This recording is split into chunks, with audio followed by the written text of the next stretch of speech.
Neema. Unaposikia neno la Mungu ndiko unazidi kufanikiwa. Amen.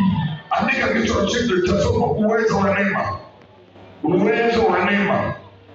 Uwezo wa neema. Kwa nini waandishi wa habari wanakuja kuchukua matukio? Nao ni neema ambayo ipo juu yao. Amen. Ni neema ambayo ipo juu yao leo. Nani atikabila kwa jina la Yesu? Amen. Kwa kuwa mmekuwa watifu siku zote tuliwaita. Leo nitatamka neno la nabii wenu litokee kwa jina la Yesu. Amen. Bwana wapandishe juu waandishi wa habari katika jina la Yesu. Amina.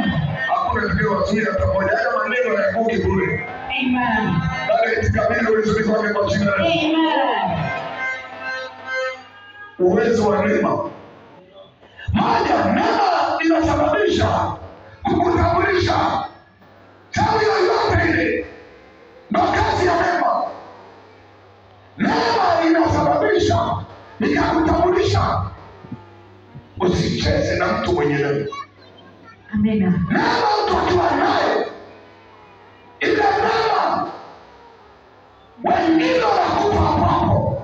Adamu imetokea, afya ametoka, amelipumuta Mungu, sio kwa hapo. Amen. Huyu ni neema tu. Amepona ni neema tu. Kuishi kwake ni neema tu. Kabila kwa jina la Yesu. Amina. Neema ikamtambulisha mtu.